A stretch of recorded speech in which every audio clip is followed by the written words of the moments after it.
The CBS Radio Mystery Theater presents...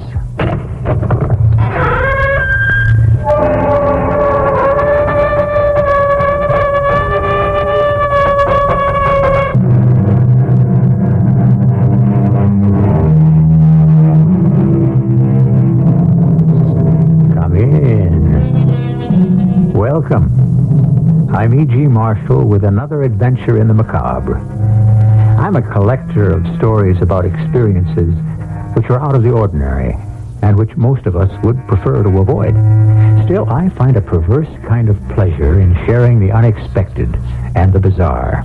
It purges my own concerns about the unknown. And there is so much that is on our planet and in the universe. As a man named Al Wilson, a farmer who lives near Bolton, Connecticut, found out after encountering a phenomenon. Darned if I know what to do with it, Carrie. You'll have to get rid of it. Well, thank your lucky stars it didn't destroy the barn. When's that astronomer going to be here? Dana, is that his name? Yeah, Charles Dana. He'll be here first thing in the morning. He was pretty excited. Then ask him to take it away. It makes me nervous. It might be radio whatever they say. Radioactive, and that's dangerous.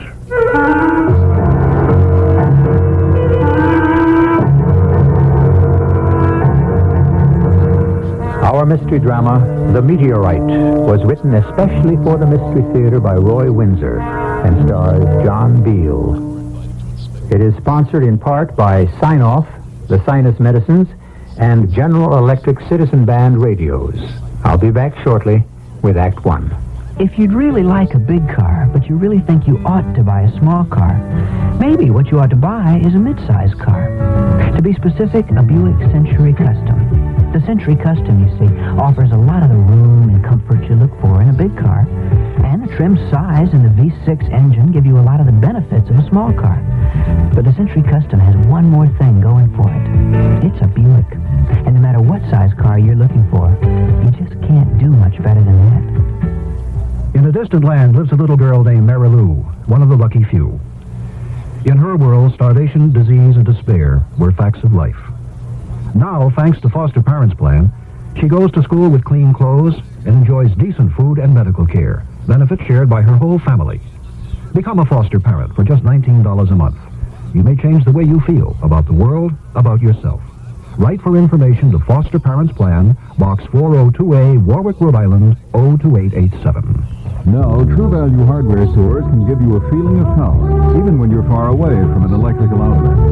They offer a wide selection of True Test extension cords, like the 12-foot flatline safety yellow extension for just $1.29, and a 25-foot flatline 3-wire cord for only $3.79. True Value hardware stores also offer a complete selection of True Test extension cords for your heavy-duty and outdoor power needs, all designed for safety and durability. Get a feeling of power, even when you're far away from an electrical outlet, with True Test indoor and outdoor extension cords from participating True Value hardware stores. No matter where you live, you'll find a True Value hardware store nearby to serve you. True Value hardware is more than just a name. It's a way of doing business that is True Value.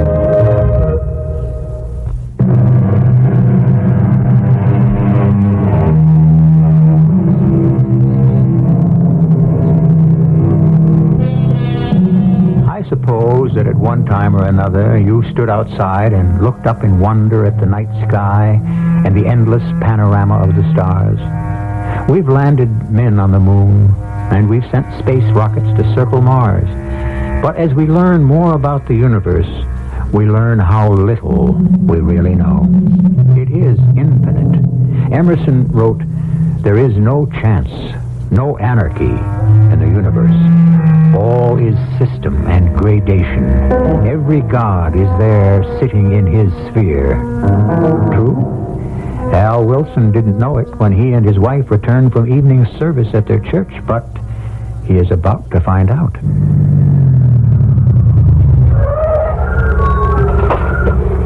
Aren't you going to put the car away, Al? I'll do it later. Garrett mentioned checkers. You're invited over, too. Does Maud know? I suppose so. Look at them stars.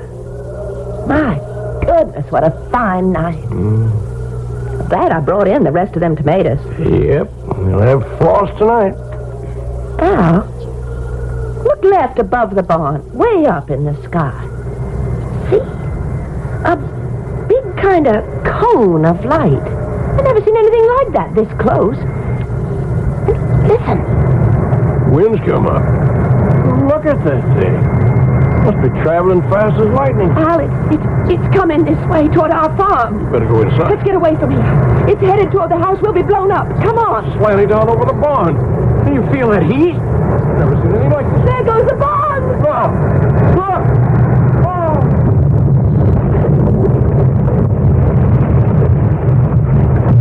Oh! Oh, Lord. Thank you, Lord. It missed. Oh! Buried itself in the far pasture. Never in my life. Are you all right? I've never been so scared in my life. It could have destroyed everything else. Look out there. Look at that cloud rising from it. Oh, I've got to tell Garrett. We'll take a look at it. No, you won't. I don't want you going near that thing, and Garrett either. How do you know it won't blow up? Just a burned-out chunk of rock, Carrie. But it exploded once it hit the ground. Well, sure, because it was red hot. Now it's cooling off. There's no danger. No, you come into the house. But Garrett will want to And know. telephone him. I won't have either of you prowling around that thing tonight. Well, okay. I guess it can wait a little morning. I'm a little leery of it myself.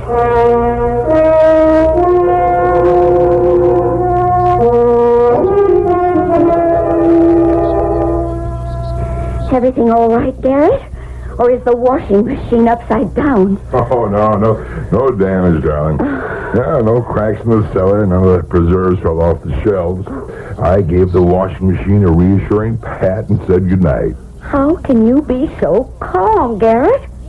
We pay high enough taxes on this little house. Come on, now, Maud, calm yourself, huh? It's over with. Oh, that's what you think. It's an outrage. And the mayor's going to hear about this. Ah, yes, but blast, they must if there's to be progress. Progress, my foot. They wreck a perfectly beautiful mountainside. For what? Another ribbon of concrete leading nowhere. Paid for out of our money. And what's the rush? Why do they have to shake my fillings loose on Sunday night? Yeah, I find that a little too zealous. Oh, the mayor's going to get an earful when he strolls into his office tomorrow morning. Blasting to widen the road while people are sitting down to Sunday supper. Okay, but I refuse to have the big one over something over which I have no control. The big one? Yeah, that's school kid jargon. Cardiac arrest. No, sir, not for Garrett Smith. If you want to quarrel, honey, you just telephone the mayor. I will. Or calm down. Honey, there was no damage done, so put the experience behind you. Saved by the bell. If it's for me, tell them I'm gluing in my fillings. Hello, Garrett Smith.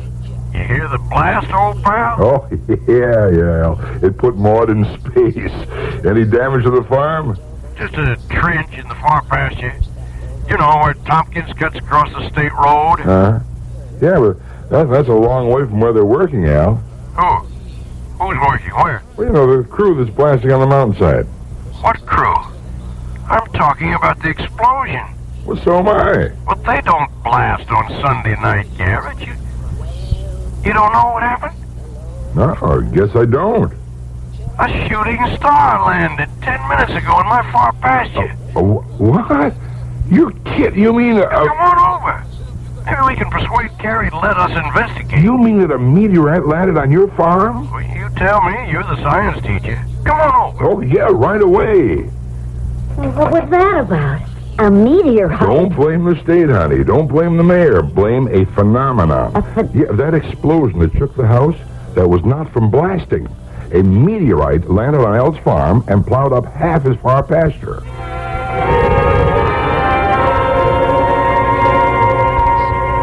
Carrie, how terrifying. I tell you, my legs turned watery. I yelled at Al to run, but I couldn't, and he stood there wide-eyed. Marvelous. Well, all that's marvelous is that it didn't hit the barn or the house. It hit, and then what? Well, the air got warm all around us, and steam came up from the thing. Is it a falling star, Garrett? Well, that's what most of us call it, but the proper name for it is meteorite.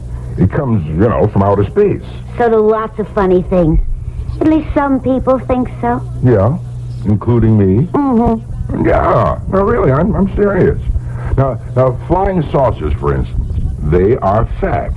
No, but we won't argue about that You now. believe that stuff, Gary? Absolutely. Well, I'm glad I don't. There's enough just around the farm to make me watch my step. I don't need funny little creatures that look like toadstools peeking in through the bedroom window. Just what is one of these meteorites?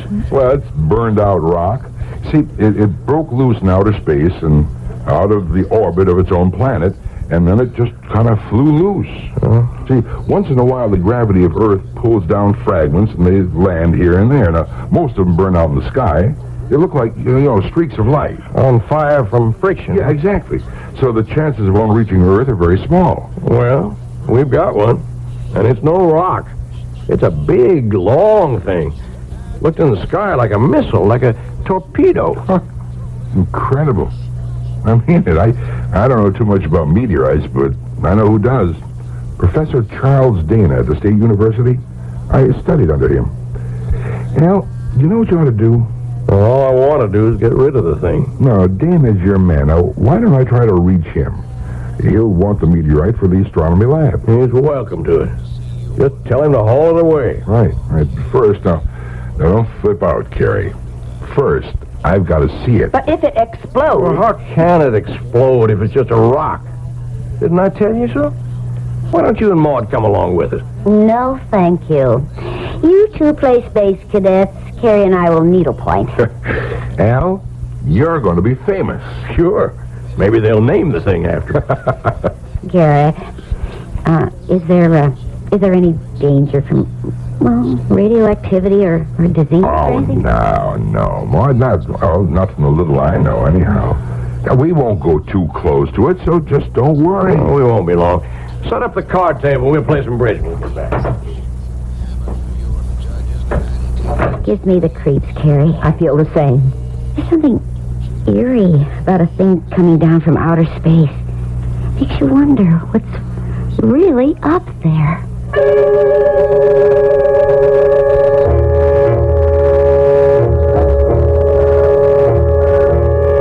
Wow. That is incredible, Al. Yeah. I wonder where it came from. And the size of it, it must be 12 feet long. Yeah. Oh, boy, it sure plowed up some trench there, eh? Yeah, the outside looks like slag. That's what it is. Who knows where it came from? Your guess is as good as mine, and I teach science. Well, I tell you, Al, it's beyond me.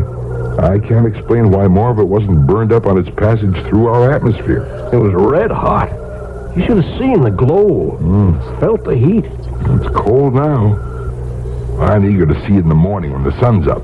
Keep the news to yourself, Garrett, will you? I don't want people driving out and traipsing all over the farm. Right. I'll try to get in touch with Professor Dana. Oh, fine. If the university wants the thing, you'll need a lift and a truck. Right. I'm not going to pay to have the thing taken away.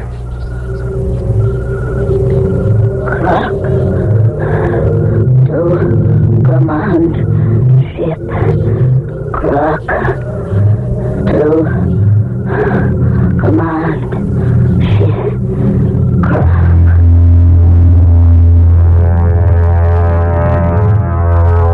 Open the window a little more, Al. It's warm in here. Or get rid of this top blanket. What? Warm? Oh. Well, why'd you wake me up out of a sound sleep? Open the window. It is open. Open it more. It's stuffy in here. And come back to bed. Oh, boy. Cold out there. The frost looks like a light covering of snow. I can see the meteorite real clear. Garrett's crazy, and he makes you that way. Oh, no kidding, Carrie. It is kind of impressive. People don't have a meteorite land near them every week in the month. Garrett said only about 1,000 have been recorded. And come to bed. Maybe I ought to keep the thing. Invite people to come see it. That Professor Dana will be here first thing tomorrow. Now, come on, get some sleep. Okay.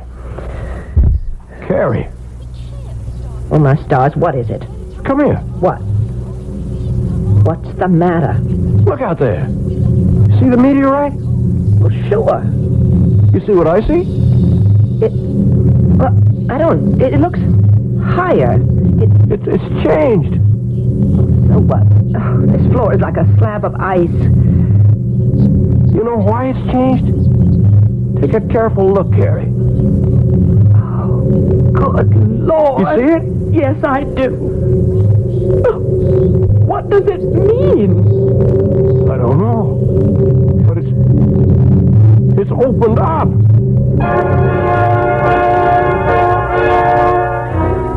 The meteorite did what? Opened up?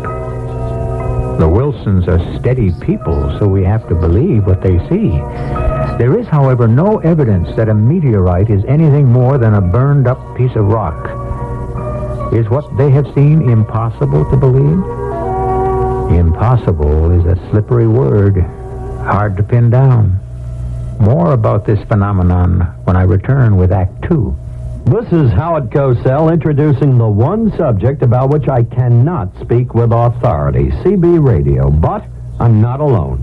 Therefore, for everyone who hungers for knowledge, I question General Electric. Their answers make it apparent why GE is expert in CB. Listen to the words of Jim Tillman, GE CB Engineering Manager. Jim, give me one good reason to buy GE CB. Performance, Howard. A hackneyed phrase. Be specific. Okay. There's been much speculation that 40-channel units have less power than 23s.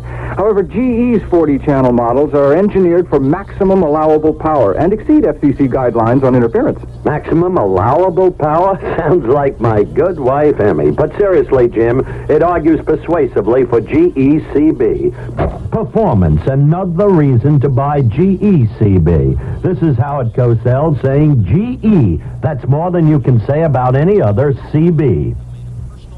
Why wait? Now there's no longer a reason to keep on waxing floors. You can have a genuine Armstrong Solarian no-wax floor for only 88 cents a square foot. That's right, only 88 cents a square foot for an Armstrong Solarian tile floor with the famous Mirabond wear surface. Mop it clean, rinse, and it really does look just waxed. And you don't have to pay for installing a Solarian tile floor because it's so easy to install yourself. Just peel off the paper backing from the self-stick tiles, place, and press. You've got yourself a no-wax floor. The special 88-cent price is available for a limited time only. Big selection of colors and patterns while they last. So come in now to these participating Armstrong dealers. Careful Carpets, 5321 North Harlem in Chicago. Al Gore Plumbing Supplies at 5220 West Cermak Road in Cicero. And J.R. Tyler's, 5101 West 111th Street in Alsip.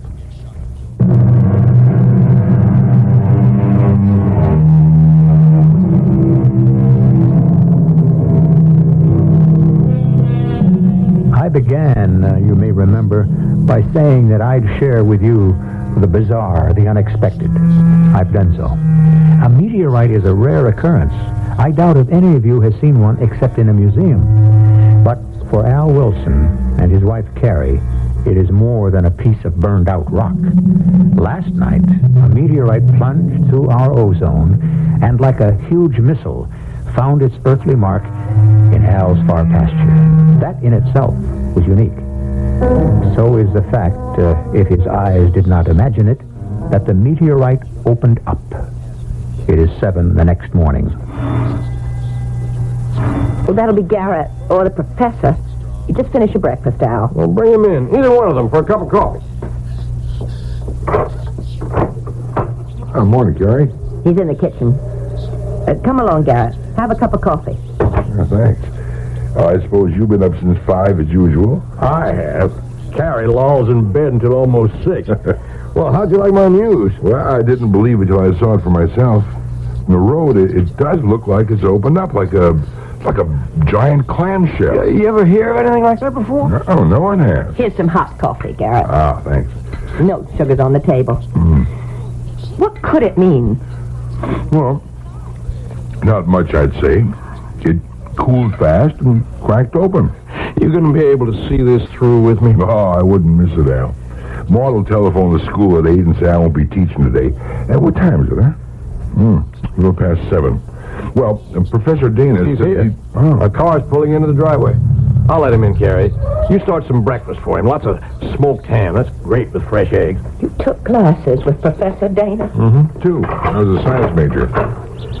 Good morning, Mr. Wilson. I'm Professor Dana. Yes, Professor. Come right in. Yes, thank you. Just put your coat over here on the newel post and come out to the kitchen. My wife, Carrie's stirring you up a real farmer's breakfast. Wonderful. Garrett Smith is with us.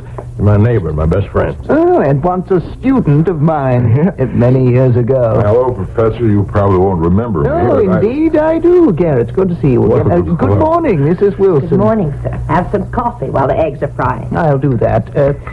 Garrett, as I recall, you were going to become a research biologist, but love sweet song. That's right, Professor. I got married, and I've lived happily ever after. Al, tell Professor Dana what happened. Well, sir, the thing, it opened up. The meteorite opened? Yes, sir. Garrett says maybe it cooked real fast and cracked open. He could be right.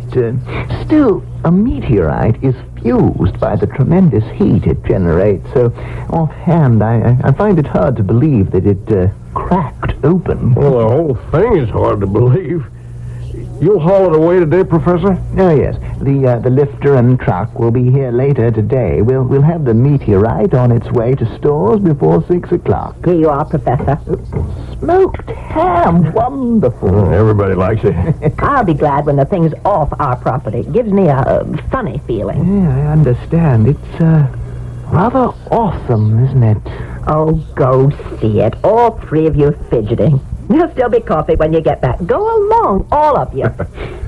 Anything to carry, Professor? Yes. I have my cameras in the trunk of my car. At your service, sir. I'll get them for you. Now, don't you go be being brave, Al, like stepping into that thing. It could snap shut, and there you'd be. Now, don't be nervous, Mrs. Wilson. There's nothing to fear. But what if there was something in there that just had to get out?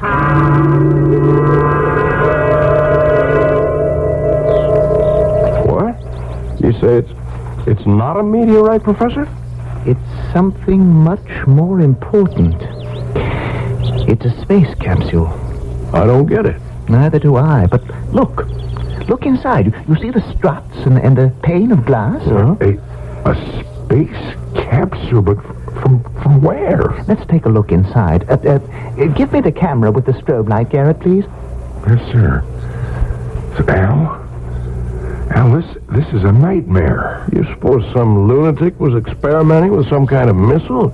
That this thing was shot from somewhere and wobbled around and then just came down here? I don't know. Good Lord.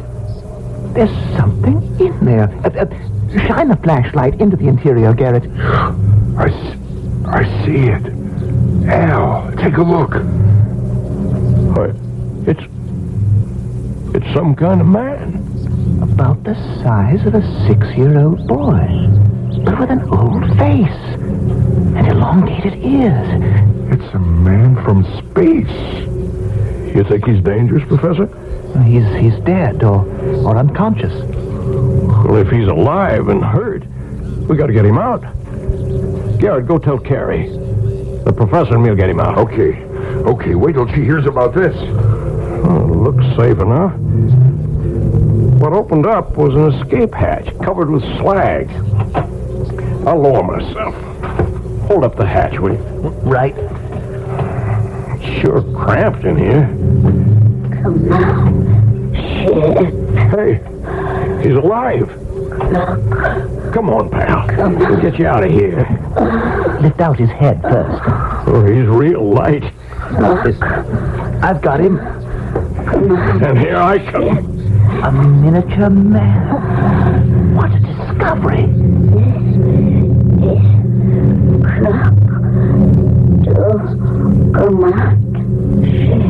Did you catch that, Professor? Barely. It's some kind of signal. Well, how come it sounds like English? It's beyond me.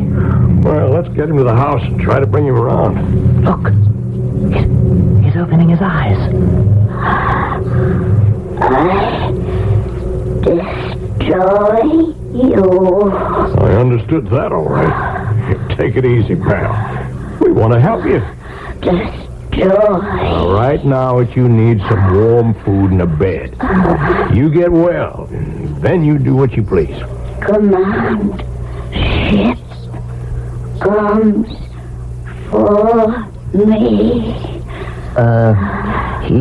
He could be dangerous, Mr. Wilson. Well, what do you want me to do? Shove him back into his capsule? The little man's hurt. Yes, I see. Well, let's carry him to the house. I hope we're doing the right thing. We are, Professor.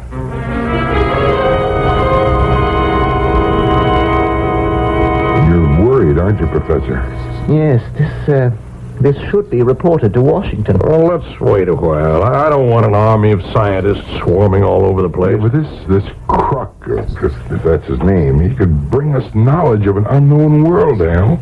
The planet he comes from, space trips, hundreds of things. A view of the universe from millions of miles away. Swell, but I'm not going to have him hammered at. The little man is sick. And, after he's well? I don't know. That's up to him. Anyway, you heard what he said. Yeah. Destroy. And something about a command ship. Professor, what do you make of this? I can only guess. Kruk was in a manned capsule. His mission? I've no idea. Sophisticated exploration, perhaps. Something went wrong with his ship. He got caught in the Earth's atmosphere. The capsule went out of control. As it came down, it began to blaze. It's incredible that it didn't disintegrate. What about that command ship? Oh, that's easy, Garrett. Kruk expects to be rescued. And you got him right here in the house. Because he's half dead. Carrie's trying to shove some life back into him now. He kept saying, destroy you. For safety's sake, I think Kruk should be removed. Where to? Back to the capsule. I'll truck the capsule and him back to stores. Sorry, I won't do it. The capsule is yours. Kruk stays here until he goes home. I'm going to see how he is. Well, what about the police, Garrett? Well, it's a small force, Professor. Not much protection against whatever you're thinking. I sympathize with Mr. Wilson's feelings. He's a decent man, but he doesn't realize the scope of this discovery. Kruk could open up a new world to us. Well, look, why don't I speak to somebody in space control? Ask them to send a man down to see the capsule and meet Kruk. Yeah, Garrett, you're risking a friendship. Well, I'll chance it if you can postpone picking up the capsule for a day or so. No, that's easily done. Good. Then that's what we'll do. And you, sir, you are my house guest. That's very kind of you. No, it'll be an honor. Well, I think your suggestion is sound, Garrett, but you'd better tell him about it. Yeah, after the person from space control arrives, not before. You can't crowd a Connecticut farmer like Al. This is his land and his home, and nobody better forget it.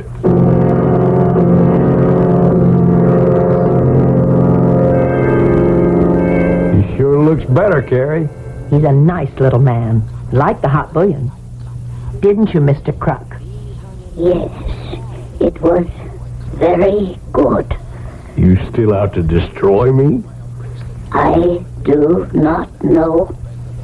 Humans are enemies of my people. They are. We don't even know who your people are. When we fly here and land, you fire guns at us. We found Earth, and we have come here out of curiosity. But you drive us away. Now we will destroy you. He won't tell me where he's from, Al. I asked him. No, I will not tell. How come you speak English, Kruk? We know all languages. Our minds are as advanced as our weapons. Then use that great mind of yours, and you'll understand we don't mean you harm. I thought you would kill me. Well, now you know different. I will leave you in peace. I do not understand why you have been kind. Well, you were hurt. That's only decent. You said, Kruk, you'd leave us in peace. Yes. The command ship will take me and the capsule away. Oh, you maybe, Crook, but the capsule goes to the state university. No. If you try to remove the capsule, there will be destruction. The truck, the men, the capsule will be destroyed, turned to ashes. Well, I don't know what to do. I gave my word. Heed what I say. Do not risk destruction. I will return to the site and await the command ship. You'll do nothing of the sort. It's cold out there. Cold and heat do not affect me. You'd better speak to the Professor, Al. Yeah, you stay here while I do. Hi, Professor. Hey, hello there, Mr. Wilson. How's our little man from space? Well, he's giving me a problem. Crook warned me that if we remove the capsule, all hell's going to break loose. The truck and the men will be destroyed. We don't really know what we're dealing with, Mr. Wilson. Well, that's why I'd go along with Crook. I know that means calling off the truck, but... Well, there's been a delay there anyway. Oh? Where's Garrett? Did he go home? Yes. I'm spending the night with him. Oh. Well, if you'll excuse me, Professor, I have to get out to the barn. Milking time. 1 minute, Mr. Wilson. Yes? Well, I'm afraid I've acted deceitfully. You're a very decent man. Garrett thought that... No, let me take the blame. For what? Someone from our National Space Center will be here sometime tomorrow. I don't like that, Professor. I know you don't. I said I wouldn't allow Crook to become a part of no freak show. No, he won't be, I assure you. Reporters, cameramen... Nothing like that. I've told you the truth. And I've told Crook that we're his friends, not his enemies. Mr. Wilson, the enormity of this discovery... Okay. You've done something, and we're stuck with it. Okay. Let the man come. But understand this. I don't care if the man's the president. He tries any rough stuff with Crook, and I'll kick him out. And that goes for Garrett and for you too, Professor. Yes. I can't tell you how Crook will feel. I think he trusts us. I'll tell him about this guy you're bringing in, but I can't be responsible for what Crook might do. Of course not. Well, you just say that. I believe the little man knows what he's talking about. If he says you go up in smoke, then that's what's going to happen. The Wilsons have treated the man from space as they would any injured person, with kindness and attention.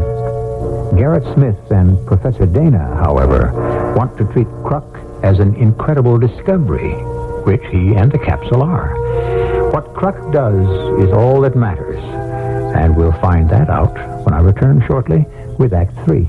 You've never had a really exotic car, have you? Because you've always felt that you needed something a little more down to earth. But you still want that exotic car, don't you? You know what you need? A Buick Skyhawk. It's small, it's V6 powered. Hey, it's even got a hatchback. Now that's down to earth. But with things like bucket seats, available 5-speed manual transmission, and that laid-back, low-down styling, it's not exactly plain vanilla. The Buick Skyhawk, the car you need and the car you want. I want that sinus medicine. Headache tablet? No, it relieves headache and congestion, internal sinus pressure, and postnasal drip. And it has added strength. You mean added strength sign-off? Exactly. Added strength sign-off tablets give you pure aspirin plus 50% more sinus drainer. To help sinus pain while you drain. Right, and more sinus dryer for postnasal drip. Added strength sign-off. The sinus medicine in the bright red box. Take when needed, only as directed. Sineoff. Sign-off. This is WBBM Chicago. Is your bank open when you're busy and closed when you're not? Northwest Federal Savings knows that a good place to save is ready for you when you're ready. Ready with the answers and advice given by professionals in helping thousands just like you, but each with different individual needs. Northwest Federal's professionals can show you, too, the best way to save for a new home, college education, or retirement. Northwest Federal's counselors can explain all the savings plans and help you set up a savings program to meet your special needs. Home loan specialists can tailor a home loan plan to help make your dreams a reality. Bring your needs to any of 5 convenient Northwest Federal Saving Centers throughout Chicagoland's great Northwest Territory. If you think your needs are special, so does Northwest Federal Saving. All the time, because Northwest Federal Savings keeps the best hours yours. It's Northwest Federal Savings Time, 63 hours a week.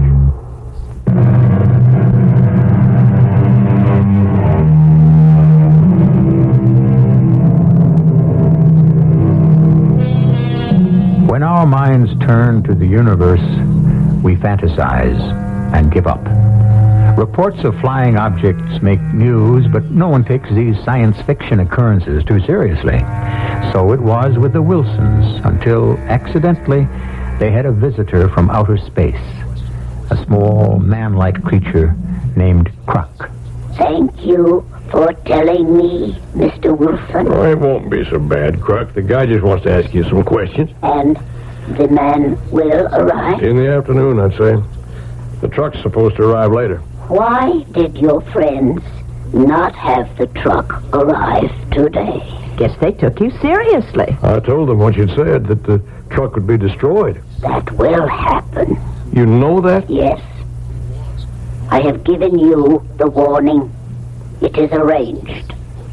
Your men will try to remove the capsule, and the ray will reduce the truck to ashes. But not if they don't touch it. They will. Yeah, I believe what you're saying, Croc. I have been in touch with the Space Command. The ship is on its way. How do you know that? I returned to the capsule and sent my message. You did? When? I've been with him all the time, Al. I assure you, I have talked with my people. I guess I'd better tell them to stand off. Yes. Now that's settled. Now you rest, Croc. What you see of me here will rest. Thank you. Close the bedroom door, Al. Sure. What do you think he meant by that, Al? Who knows? I got time before supper to drive over to Garrett's? Get back in half an hour. Oh, it won't take me that long. Don't be nasty to him. You're good friends. Okay. But I don't like his interference, and I'm going to tell him so. And warn him and Dana. You went behind Al's back. Well, not really, Ma. The professor told Al. Because he felt guilty. Garrett, I can't believe you do such a thing to Al. Well, there's no harm done. But you were planning to have some man walk in from space control and... Mrs. Smith, if I may. Garrett and I have genuine respect for Mr. Wilson's humanitarian feelings about the little creature from space, but he does not appreciate what a monumental discovery this is. The space capsule could advance our flight technology by light years. I mean it, darling. We have to have this knowledge. We owe it to our country, and Al says we're supposed to do nothing about it. He also says that if you interfere, Crux people would kill you. Oh, it's lucky all of you aren't dead now. I'll bet you would be if Carrie hadn't nursed this creature back to life. It would be a shame if we don't learn all we can from this incredible event. Well, what do we do, Professor? Warn the man from Space Command. Possibly we can control his eagerness. Garrett, I believe Al. If he makes one pass at Croc, so long. The little creature's defenseless. He's so small. You get stuff him in a suitcase. Hardly. And you say he's defenseless? How do you know? I can see. But what you won't see is that Croc is a highly advanced form of life, way beyond us. And because you can't see how he could defend himself, you think he's helpless. Oh, don't count on what you think. You don't know.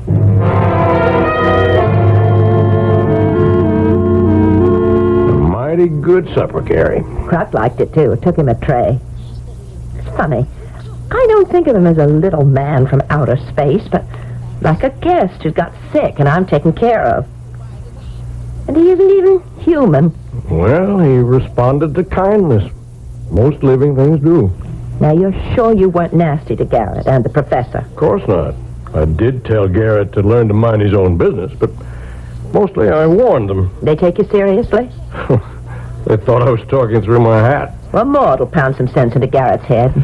Maybe. Professor's got some feelings. Maybe. Well, I'm going to get to bed. Big day tomorrow. I sure hope that man from Space Control has some sense. Oh, he's only one man. Kruk said he'd talk to him and then leave. That's going to be some sight. A flying saucer setting down right in our pasture. I wonder if they'd take me for a short spin. Go to bed. If one of those things comes down, you're not going near it. Let it pick up the capsule and take Kruk home. And where's that? He won't say.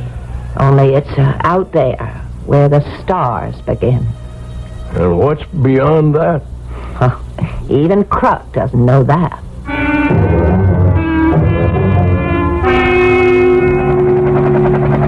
There she is, Professor. Right on time. It's just after 5. Oh, that's some big helicopter. Oh, the pilot sees us. Yeah, it's almost down. Come on. Hello! Hello there! Hello. Hi, I'm Garrett Smith. Oh, how are you? Sanders, Space Control. Professor Dana, Mr. Wilson. How do you do? Pleased to meet you.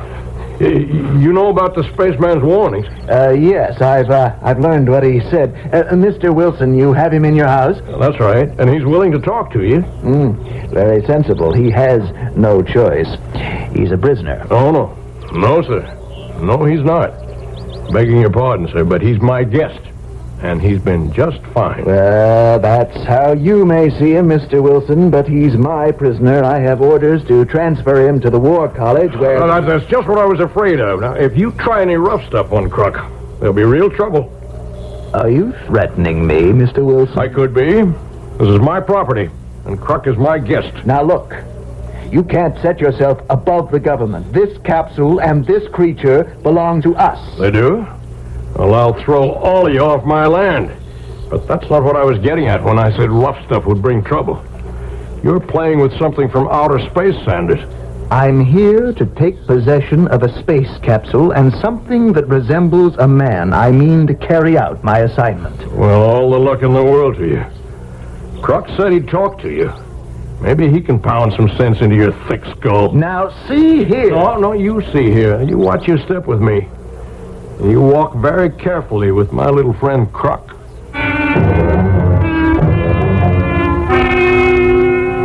You are from your Space Control. Yes, who are you? I am called Kruk. I am from a distant planet. Its name is of no importance. It is to me. That may be. How did you reach Earth? In my capsule. Mm-hmm. What was your mission? I am an explorer. Who are your people? They are like me. Yes. You have conquered space travel. We have explorers everywhere. Why did you come to Earth? I did not intend to. I went off course. Your capsule caught fire and landed here. That is right. Come with me. You are making a grave mistake. I am obeying orders. You understand that? I understand orders. But I do not obey yours. Mm-hmm. This is a gun. If you resist, I'm instructed to immobilize you. Mr. Sanders, I... Stay out of this. Now get up, Kruk, and walk out. I warned Mr. Wilson. I don't believe in magic, spaceman. That is your weapon. That metal gun. Yes. And if you don't obey, I'll use it. Oh! He fused the gun. It's just a lump of metal. Can you use it now? Mr. Sanders, leave well enough alone. I don't know what Kruk did, but... Each one, like me, possesses a powerful ray. More powerful than your strongest current. I can call it up from within me whenever I choose. Then I can point a finger and destroy Come on, Mr. Sanders. I'm convinced. And you saved his life, Wilson. You gave refuge to an enemy of our country. I will have you charged with treason. I do not think so. Mr. and Mrs. Wilson have treated me like a visitor. I will not forget. Neither will my commander. Do not threaten the Wilsons. We have come to Earth many times on friendly missions. We could come with total destruction. I'll ask you to leave, Mr. Sanders. And do not try to remove the capsule. I'll walk you back to your helicopter, Mr. Sanders. Oh, you're miraculous, Croc. No. Just more advanced in scientific technology. Humans one day will discover what we already know. But how about that deadly ray of yours? In your seas, you have deadly eels. On land, you have venomous snakes. My people are small, but strong, because we possess the ray. In fighters, it is highly developed. I am a soldier and a fighter. It is time now for me to go. Al, look outside. They got a truck back into the pasture next to that big lift, and they're going to take it away. Oh, no, you know what Croc said? Will now happen. Look toward the sky. The command ship. I will go and meet it. It looks like a big mushroom. I've got to see this. Al, Garrett could be killed. Garrett! Garrett! Come back, Garrett. He sees the command ship. Look at the truck! It's a flame! And it's crawling! Like somebody's squashed it. But the men got away. You see them over there on the road, shielding their faces from the heat? And there are the landing steps. Crux on them.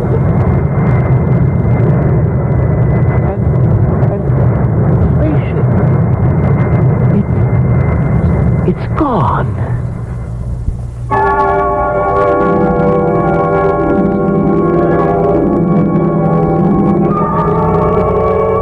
I can tell you that along with the lifter and the truck, the space capsule was turned to ashes. Garrett Smith escaped, and so did the men brought in by Professor Dana.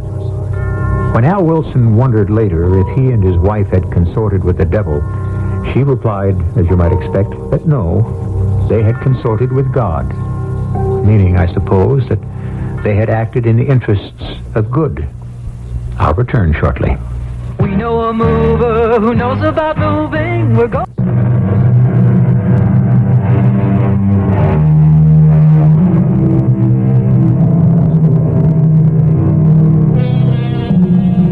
Maybe our real worlds are those we explore in our nightmares.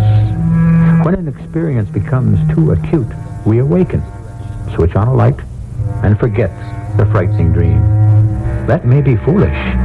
We must face facts.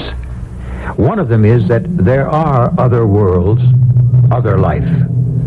With the passing of time, centuries perhaps, there certainly will be interplanetary communication, and who knows? A croc may come to visit you. Our cast included John Beal, Marion Seldes, Joe Silver, Evie Juster, and Russell Horton. The entire production was under the direction of Hyman Brown. Radio Mystery Theater was sponsored in part by Buick Motor Division. This is E.G. Marshall inviting you to return to our Mystery Theater for another adventure in the macabre. Until next time, pleasant dreams.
The CBS Radio Mystery Theater presents...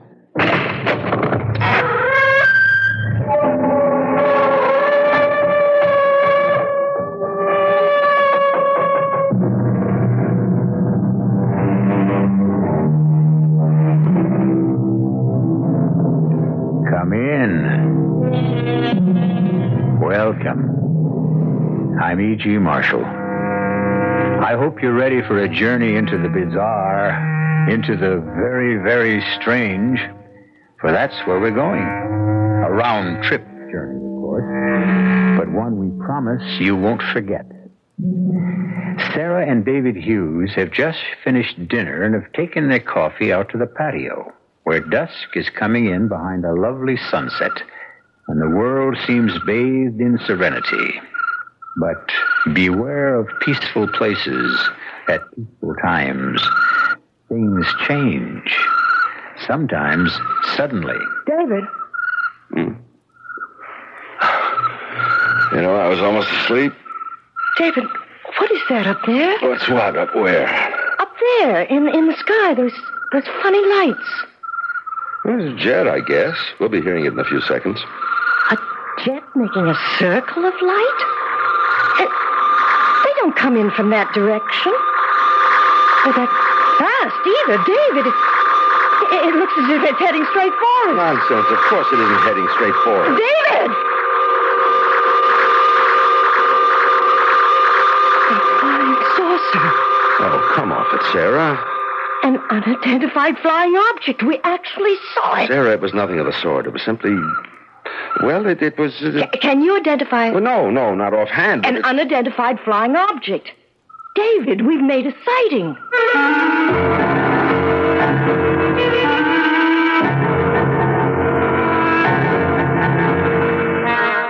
Our mystery drama, The Sighting, was written especially for the Mystery Theater by Field and Farrington and stars Kim Hunter. It is sponsored in part by Buick Motor Division and Contact, the 12-hour cold capsule. I'll be back shortly with Act One.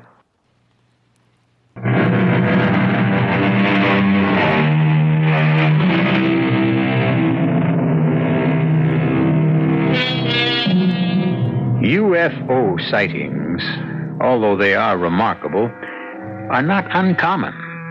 There have been, who's to say, thousands of them, maybe tens of thousands, if you include those that have gone unreported. Of course, some people poo-poo them as optical illusions or weather balloons or light reflections on clouds or even just plain imagination. But others, many others, take them quite seriously and would like very much to know what and why and possibly even who they are. Sarah and David have certainly seen something, though they don't agree about what it was.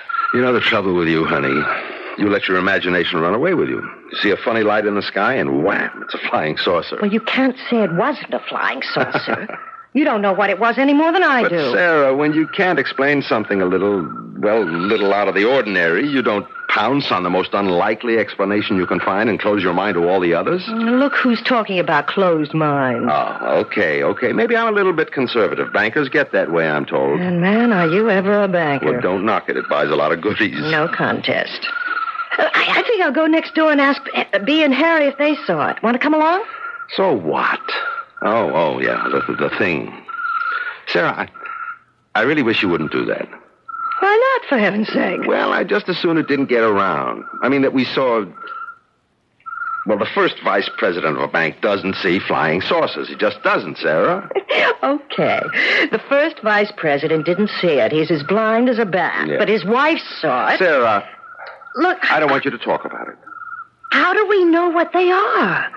How do we know what they're doing here? What their purpose is? How can we be sure that they don't mean us some kind of harm, David? I think we ought to report it. No. You're not to say a word about this to anyone. Look, honey, old man Ellsworth is talking about retiring again, and this time J.D. thinks he means it. And if he does go, J.D. will almost certainly move up to chairman of the board, and that leaves the presidency open. I'm the first vice president. But can't you see, Sarah? Look, I think that's wonderful, David. You know I do, but I can't see what it has to do with... I've just told you. I'll have to ask you to take my word for it. I want you to promise not to say a word about this thing we saw, not to anybody.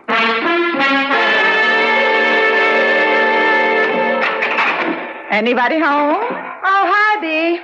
You got any shopping to do this morning? I don't think so, no. How about a cup of coffee? Okay. They're supposed to have some fresh whiting at Avery's today. Doesn't David have a big thing about whiting? Yes, David has a big thing about whiting, but he's more likely to get cold stew and leftover parsnips. Oh? Garnished with arsenic. Bad one, huh? Honestly, Bee, you ought to thank your lucky stars you're not married to a banker. Oh, I don't know. You ever try living with a man who was in wholesale pharmaceuticals? Give him whiting. That's my advice. He can't eat and quarrel at the same time. Did you and David see that thing come over last night? Come over? Fly over, you know. Looked like a flying saucer to me, but Harry said it was a jet with some fancy new kind of lights or something. I never heard a jet sound like that. Oh, no, I guess we must have missed it. Why, doesn't Harry believe in flying saucers? Wouldn't believe in one if it landed smack on top of him. We still playing bridge tonight? As far as I know, at your house. Want me to bring anything? Money. It's our turn to win. You want me to get some whiting for you if Avers has it? Oh, would you mind? I'm not much in the mood. Sure, I'll bring it over later. I'll tell you one thing. I don't ever want to fly in a jet that sounds the way that thing last night sounded.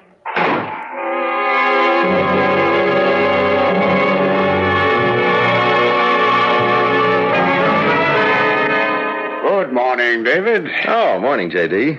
You busy right now? Nothing top priority, no. Well, come on into my office. I've got some news for you. Sure thing. You, read this thing this morning?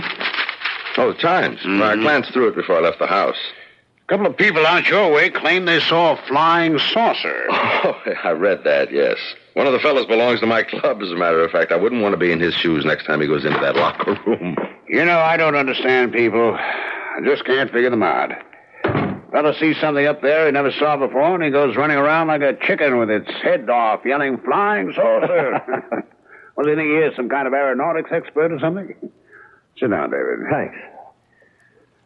What would you say if I told you old Ellsworth finally made up his mind? Well, I'd say congratulations, J.D. He's retiring the end of the year. Made up his mind yesterday afternoon, apparently. Plans to announce it sometime later today. Congratulations, J.D. Oh, no. It's premature, my boy, premature. Board has to vote on the new chairman. It's no guarantee they'll pick me. I can be pretty crusty sometimes, you know. Made some enemies. That's your year's salary. Oh, yeah. Bankers don't gamble now. Had to vote on the new president, too, of course, but you've got me in there lobbying for you. Thanks, J.D. Ah, nonsense. Best man for the job. Would be anyway if he didn't sit around loafing all day in the boss's office. Well, I guess I'd better get back to work. I guess you had. And, David. Yes, J.D. Try not to see any flying saucers. Wouldn't help a bit.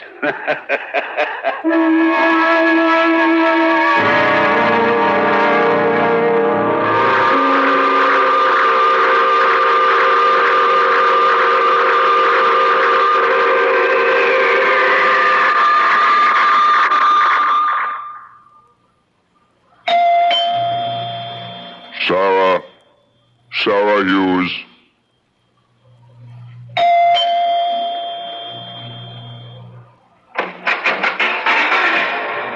Sarah, I know you're in here. There's nothing to be afraid of. I must speak to you. How did you do that? Do what, Sarah?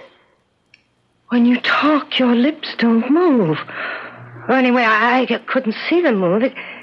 It sounded as if you were talking through that little black box strapped on your chest. Yes, you are quite right. You see, we don't have any vocal equipment. We? Who's we? We come from a very long way off. Like Mars? No, much farther. Another galaxy altogether. I told David. I told him. Yes, we sensed that you were sympathetic. Then what do you use? Mental telepathy? That's what you would call it, yes. And the box? I think into the box, you might say. It comes out English. Other languages, too, of course, depending upon the setting. I'm glad you are not frightened. If I were, I wouldn't let you know. Look, where you come from, do you just walk into strangers' houses? I am very sorry, but I had to speak to you.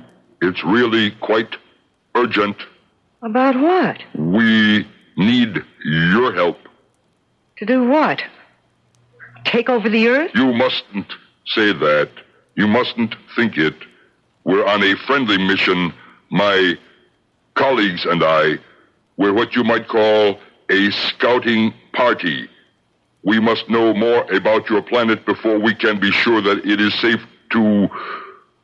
We want to help you. Well, we're doing all right. Are you? Really, Sarah? Look, what's your name? You keep using mine. Don't you think I should know yours? I have no... We do not use names in the sense you mean. I have a designation, of course, but there is no way to convey it to you. It's pretty weird. And how did you find out what my name is? We were able to pick it up. We get very dim readings from your minds. Actually, yours is the clearest we've been able to pick up so far. We need someone to cooperate with us so that we can learn more. And that's what you want me to do? Yes, Sarah, it is. Well, come back tomorrow. I don't understand. I'll have to talk to my husband about it. That is exactly what you must not do. Do you understand me? You must not consult your husband. You're not to tell him even that you have spoken with me. I want you to understand that very clearly. He is not to know that we have contacted you. Then you'd better just go back onto your flying saucer and fly away. I'm not sure I want to speak to you again. You will, though, Sarah. You will.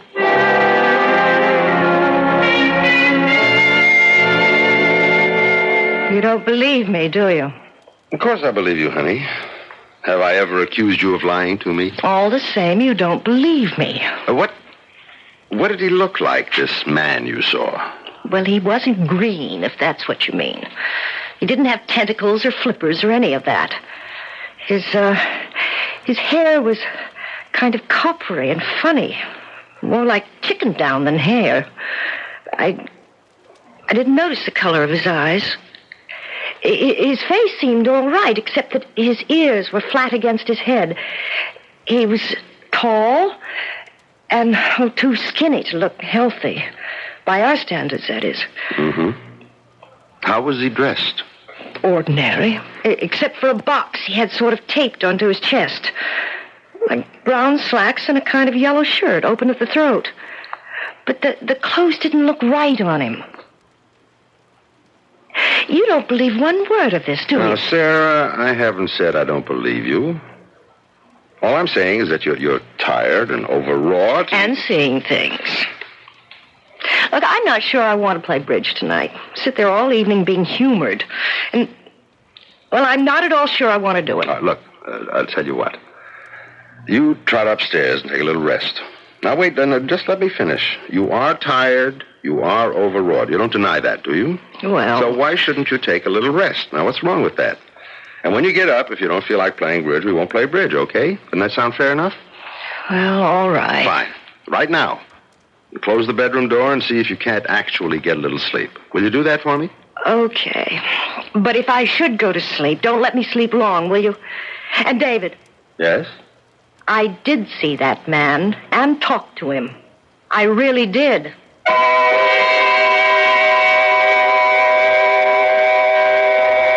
The whole thing an hallucination? Let's not be too sure it wasn't just because we heard it ourselves. After all, we were primarily interested in what Sarah heard, weren't we? Or thought she heard. Let's not rule out the possibility that we were hallucinating along with her. Perhaps we'll learn the truth about that when I return shortly with Act 2.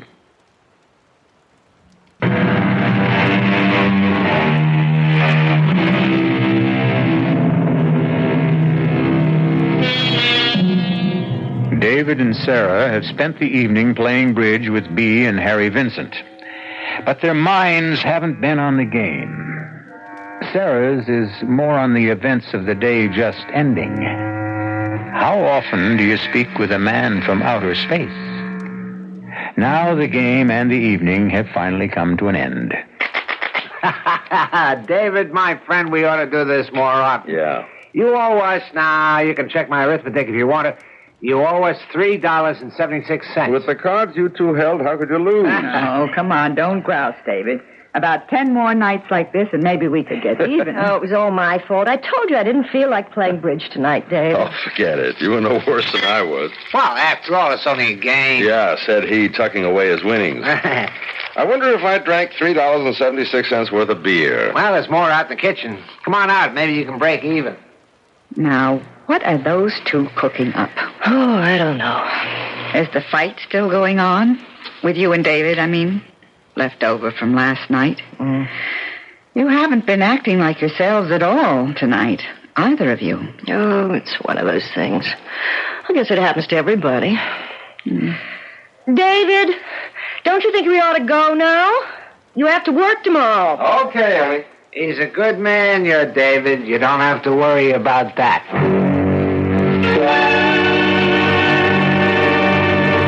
David? What did Harry mean when we were leaving? Who's a good man? Oh, honey, turn the light off, will you? I'm dead. It's something to do with me, isn't it? Okay, you'll have to know anyway. I asked Harry for the name of a good psychiatrist. A psychiatrist? Yes, earlier. I called the doctor before we left, too. Told him it was an emergency. I got an appointment for you for tomorrow morning. Well, it is an emergency. You don't realize how... I knew you were going to be angry. Sarah? I'm not angry. If he's any good, maybe he'll be able to convince you I'm not seeing things.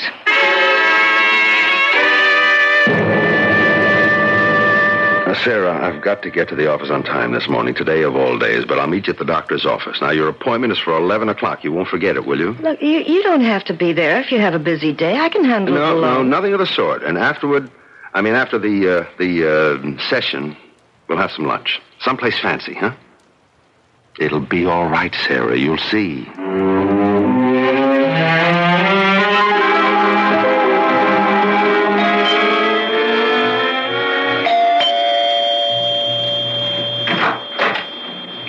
Oh, it's you again.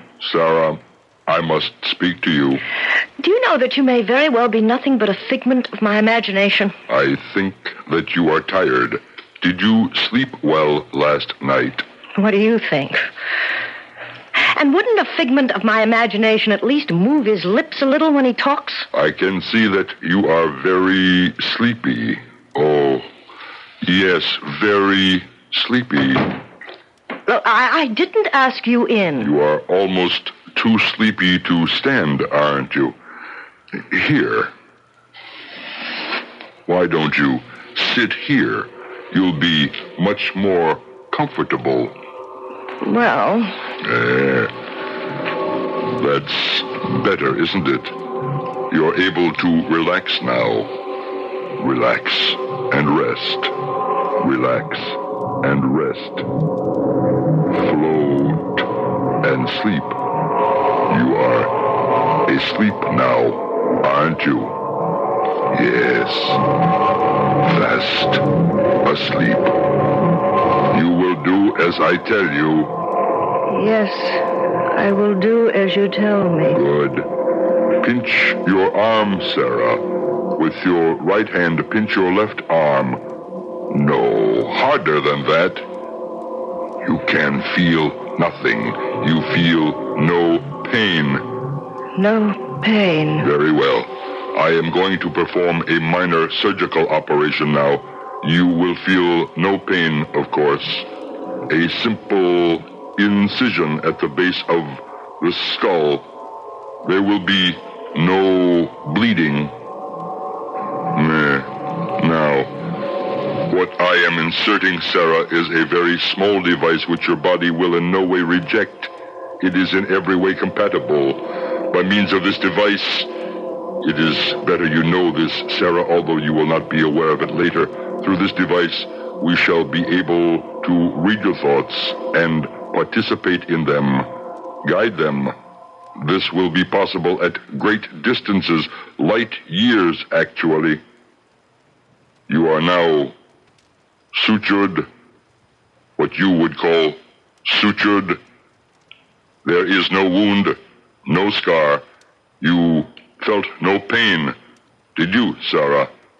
No pain. And yet your own doctors would find this type of surgery very difficult, if indeed at all possible to perform. Now, do you know what I have just done? Yes. Tell me. You've planted a device at the base of my skull so that you can read my thoughts and guide them. Yes. You must listen carefully to what I tell you now. Do you understand, Sarah? I must listen carefully. You will emerge from your hypnotic state when you hear the sound of my vehicle leaving. Is that clear? Yes. When I hear your spaceship fly away. You will not remember having seen me today at all. Please repeat that for me. I will not remember having seen you at all today. And all you will remember about my visit yesterday is that you made it up as a joke. It did not really happen. I didn't see you yesterday. It was a joke I made up. Very well. When I leave the room, you will fall into a deep sleep. When you hear our vehicle moving away, you will awaken feeling as though you have a long, healing night's rest. Is all that clear? It's all clear.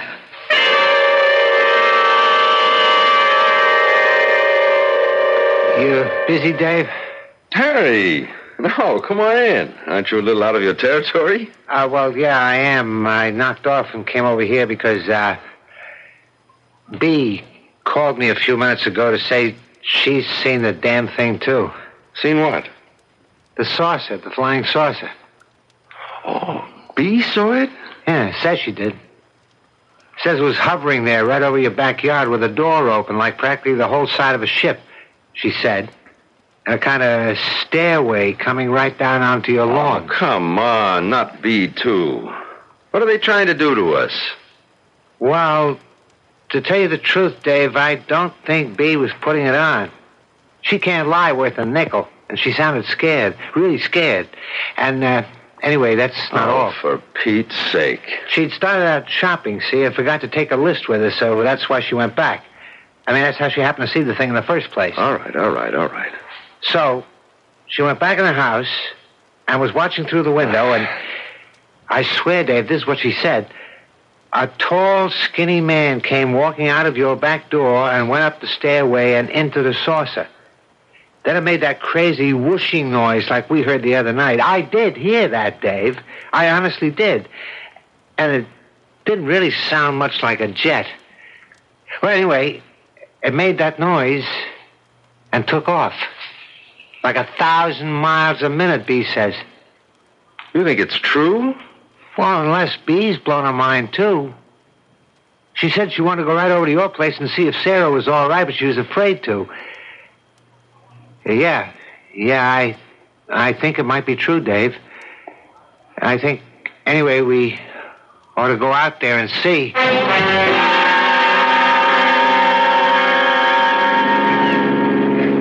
Oh, there's Bea. She must have been waiting at our front door. thought you'd never get here, you Is two. Sarah all right, Bee? I haven't seen her. I can't help it. I was scared.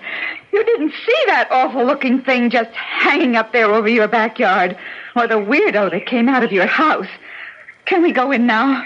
I don't mind as long as I'm with you two. Yeah, okay. I don't suppose one of them's still in there. I mean, since the thing took off, it wouldn't go away and leave one of them behind, would it? I'm still not ready to believe You'd it. believe it if you'd seen it. Sarah? Yes, David? Oh, I thought you were going to meet me at the doctor's office. Well, what's this, a delegation? Are you all right, Sarah? Why wouldn't I be all right? Sarah, did anything happen this morning? Not a thing.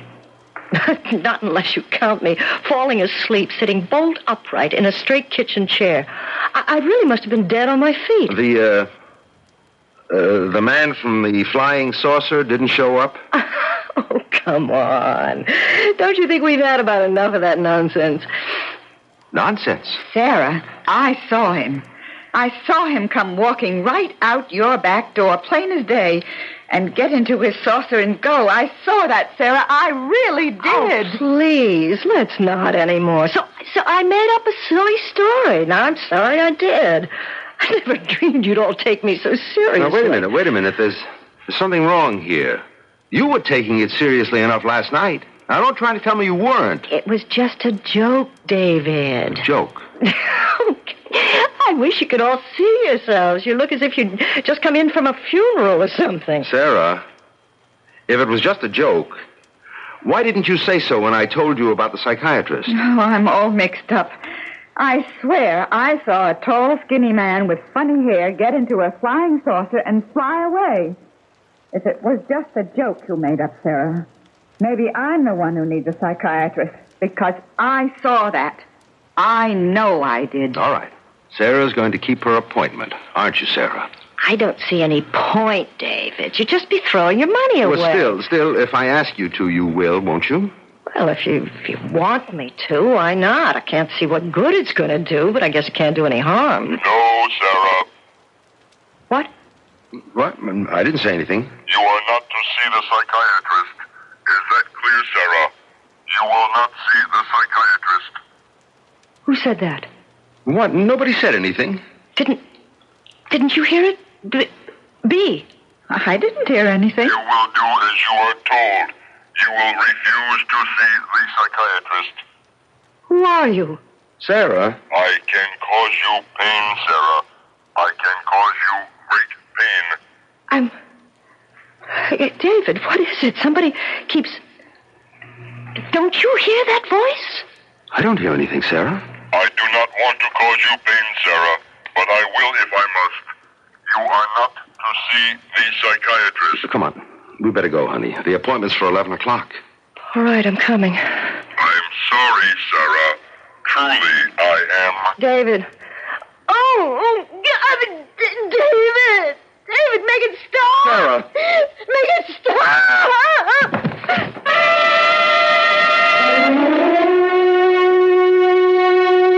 I hope you didn't feel the pain along with Sarah. It would have convinced you, of course, as I'm sure it has convinced the people in our story, that the man from outer space is real and not altogether friendly. If there is any doubt lingering in your mind, however, I believe it will be dispelled when I return shortly with Act 3. This is WBBM Chicago News Radio 78.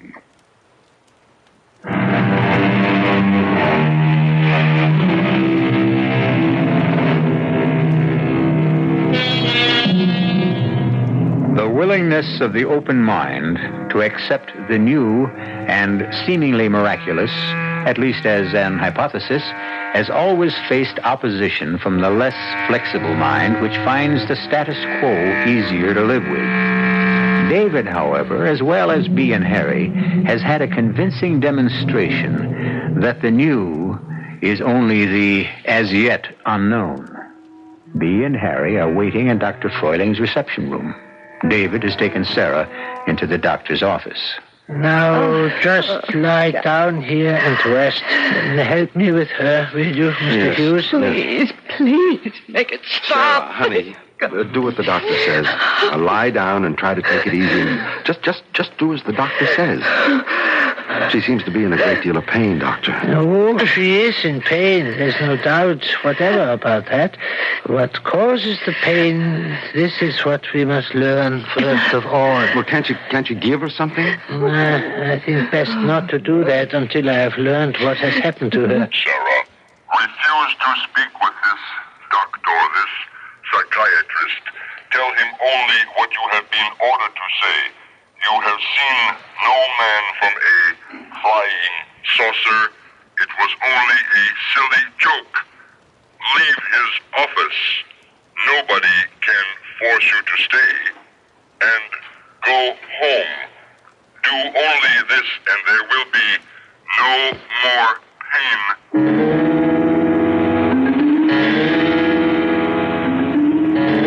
You are asleep now, Sarah. You are in a deep, restful sleep. You are resting in a quiet, lovely place where there is no pain. No pain, only rest. You will not sleep. You are uncomfortable. There's no severe pain now, but you know there will be if you listen to this man. Now, Sarah, I want you to tell me exactly what happened this morning before David came back from his office. I can't, Dr. Froiling. Uh-huh. Well, it is not yet. We try again.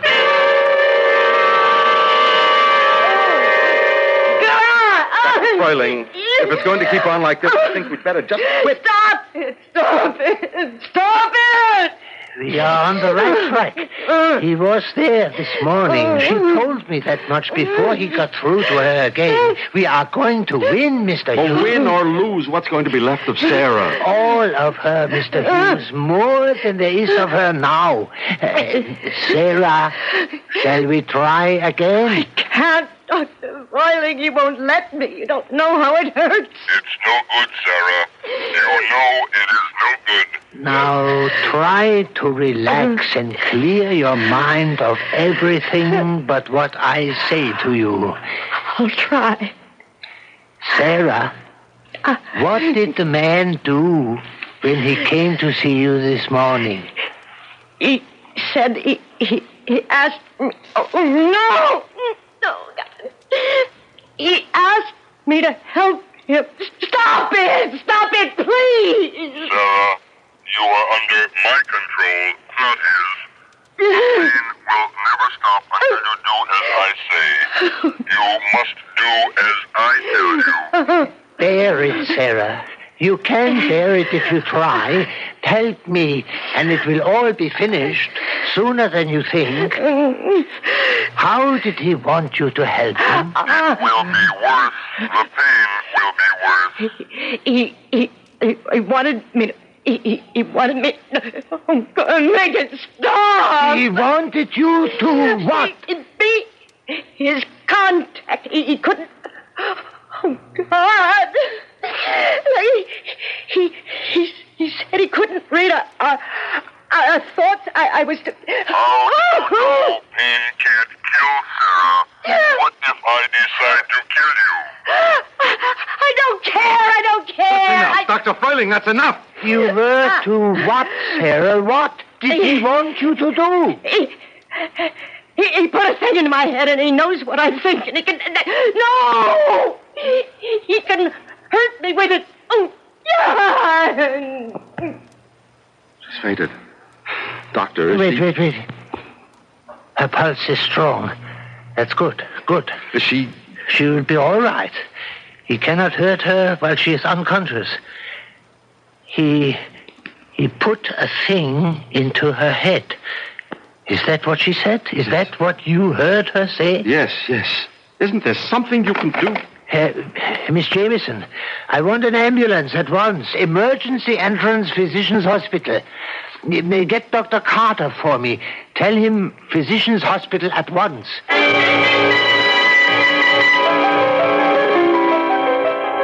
It was good of you to come, Dr. Carter. Yes, what have we got? A device has been implanted in a young lady's skull, I believe. I cannot be certain. Implanted by whom? How long ago? Only this morning, as I believe it. By whom? Now, it's a long story, and the patient is in intermittent pain. All right. We'll have to have x-rays. I have already made x-rays. They are here. All right. Have you read them? Have you found anything? Well, I am a psychiatrist. I think there is something, but I do not wish to prejudice your judgment. Oh, very well. Well, is everything clear here? It's all right. Nothing here. And wait a minute. That little particle. Is that what you mean? How does it look to you? It's like a pinhead. Oh, yes. It's foreign, all right. Must be. But implanted? It's very small. Large enough. I am afraid for my patient's reason. Perhaps her life. I do not know. I have to see her before you operate, Dr. Carter. Oh, she's already been sedated. Believe me, Dr. Carter, it's imperative. Well, if you feel so strongly about it. Sarah? Oh, is that you, David? Yes. Feel better now? Oh, yes, I feel fine. Just sleepy. He isn't bothering me right now. I mean, there isn't any pain. Do you think you could contact him, Sarah? Oh, I expect he's around. Why? I want to get a message to him. What message? David, I don't want you to... No. I just want to talk to him, Sarah. I just want to meet him. Is he listening now? Oh, I can't tell, but I imagine he is. David, you must... I just want him to meet me and talk to me. It's as important to him as it is to me. I'll go back to the house. There's nothing I can do here anyway. I'll go back to the house and meet him there. I have something important to tell him. Important to him. Well, if he's listening, you could just tell him now. No, not now. I'll meet him at our house as soon as I can get there. I'm afraid, David. You sound as though... Just give me a kiss, Sarah. I love you.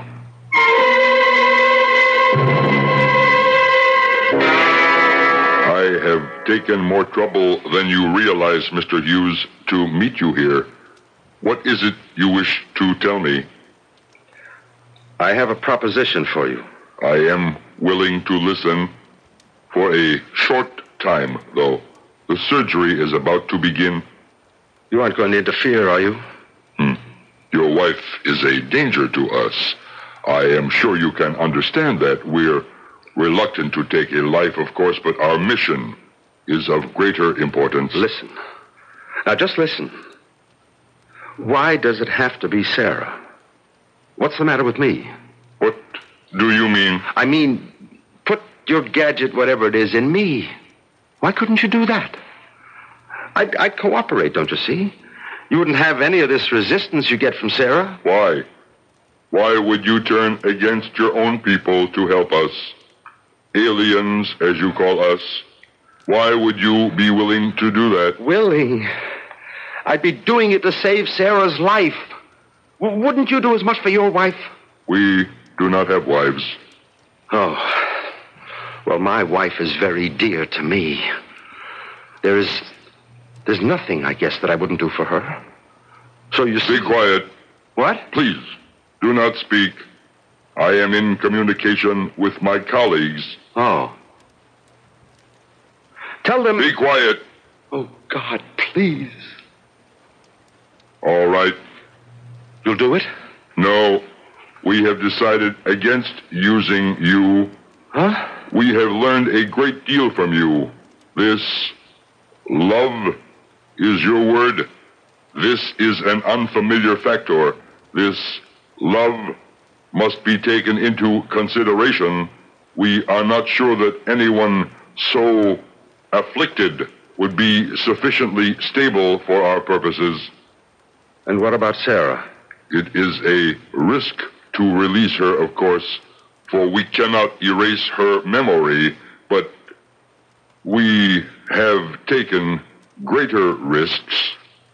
Then you won't interfere with the operation? Not interfere, no. Not the way you mean. We shall help. Your surgeon will need our help. Oh, thank God. How is she, Doctor? Fine. I have never seen anything like it. Would you ask her yourself? Sarah? Oh, David, I feel so much better. I feel perfectly well, as if nothing ever happened. Thank God for that. I have never seen such surgery. A motion picture at fast speed. His hands moved so quickly, I would never have believed it. Did you see him? The man from the saucer? Yes, honey. He's real. You'll be glad to know that. Oh, I do. Believe me, I know. Is she really all right, Dr. Furling? Quite, yes. She is free now. Yes, I'm free. But I don't think they've finished. They're too strong. We're too vulnerable. I'm safe, yes, for the time being at least, but I don't know if the world will ever be really safe again. Maybe it will. They've discovered a new factor. Maybe it's stronger than they are.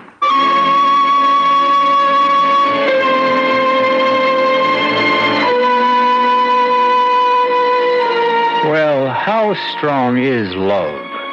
The new factor on this old earth of ours. Stronger than hatred? I like to think so. Hatred makes the headlines, I know, but love, in its unassuming way, has been making the world go round for a good many years now. I'll be back shortly.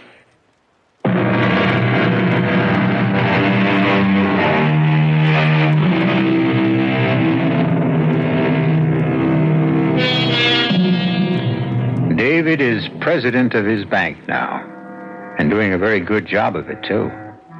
He and Sarah are even happier, have an even more secure marriage than before their adventure. The near loss of something dear often underscores the dearness of it.